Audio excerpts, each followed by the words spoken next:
Today I had the chance to talk with a viewer off the stream and off the YouTube channel, and we had a lengthy discussion about like realistically what can we do to sort of improve our lives, and realistically like what's the goal of life and so on.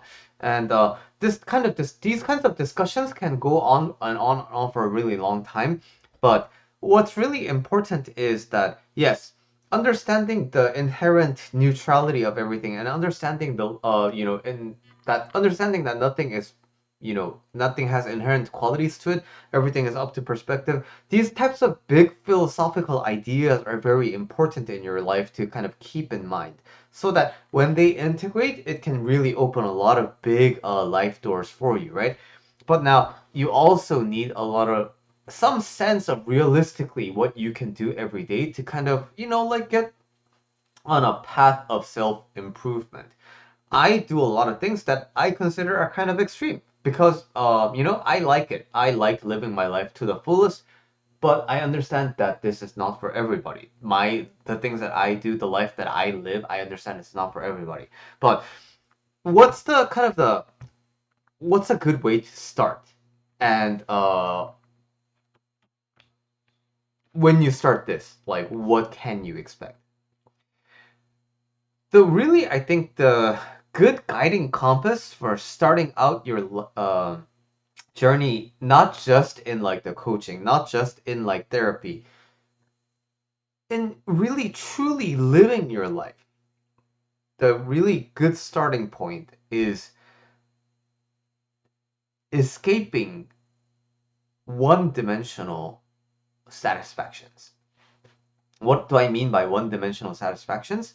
Um, you're an animal, right? You're a human being, therefore you're an animal. And animals have different kind of layers of complexity, right? So you're a living organism, and for example,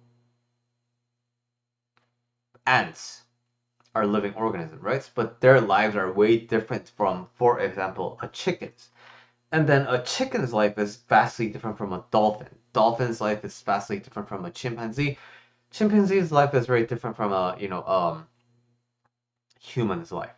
So the layer of consciousness gets more complex as you go up the ladder. There is that like hierarchical view of complexity of the mind, right?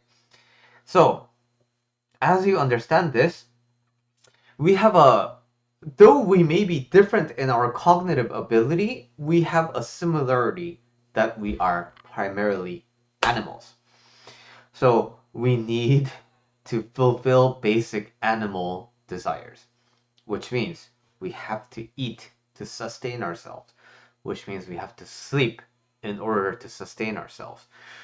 And these types of really basic needs that any animal has, regardless of cognitive load, is what I call one-dimensional satisfactions. So, how does this really manifest? If you can't function without enough sleep, then you're dependent on a one-dimensional satisfaction, right? You've already determined I didn't get enough sleep, therefore I'm broken today. Who owns your life? Who gets to dictate what you do with your life? Sleep. Same with hunger. I haven't eaten enough, or I haven't eaten that one thing that I like to eat. I haven't eaten good food, and therefore my day is ruined. Okay, who gets to determine you have a good day or not? It's your appetite. And you want to always be comfortable. So I can't work out because I don't feel like it. So who gets to determine what you do or you don't? Comfort and shelter, right? So all these one-dimensional things, when you don't know, or when your life is completely governed by it, you just become more or less. This is an extreme kind of a way to put it, but you're just a biomachine and nothing else, right? But inside every human is a very complex mind that's capable of a lot of great things. So you have this brain that's capable of all these things, but then you live your life like a just a basic sustenance machine. And that discrepancy between the life that you could potentially live and the life that you are living, that really starts to eat up the soul.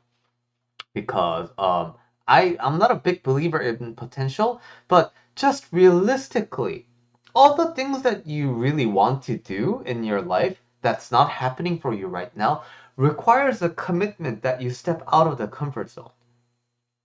For example, if you want to, like, everybody wants to travel the world, right? But traveling the world requires like money. Traveling the world requires riding a lot of airplanes.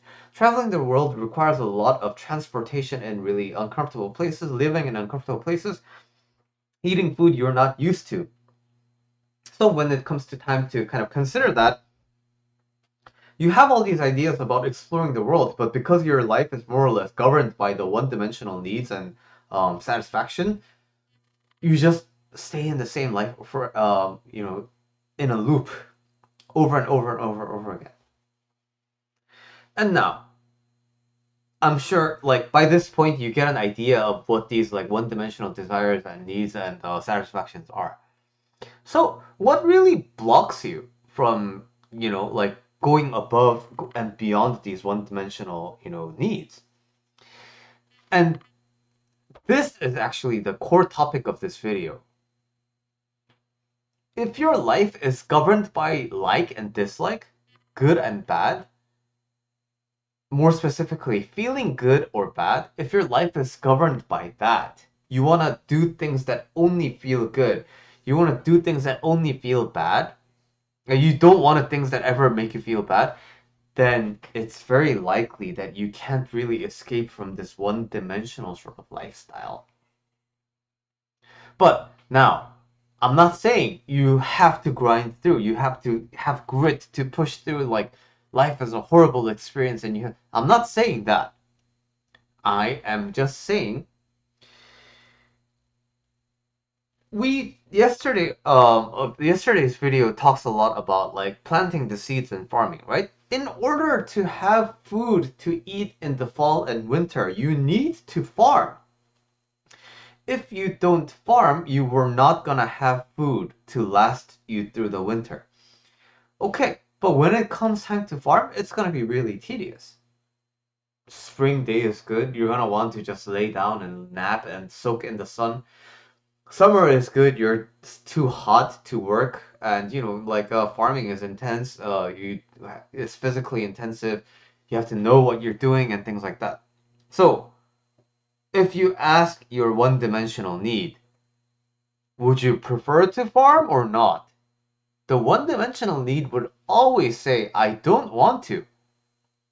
Makes sense, right? Because it's inconvenient. But yeah, so you're always looking for the short-term payoff.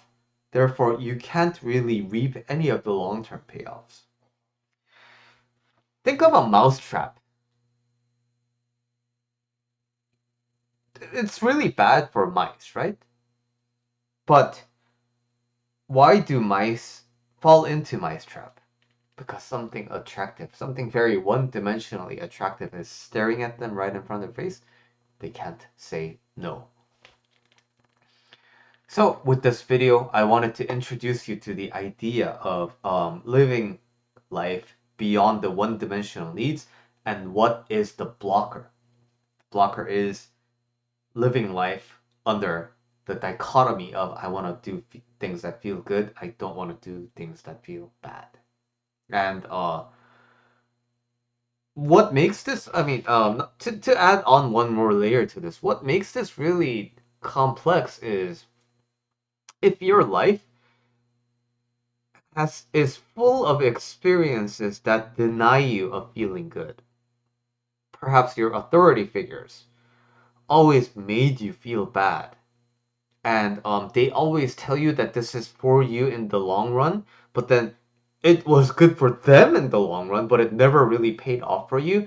Then it makes it very difficult to believe in the investment in yourself.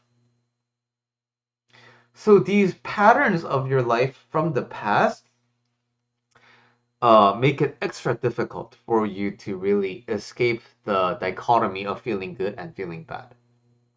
And you know what? That's okay. You don't need to change your life today. It's a progress. As long as you're aware of this, I'm sure there will come a point in your life where you're like, I am done listening to myself. I am done witnessing myself. I'm ready for the next step. And now you know what exactly to do in the next step.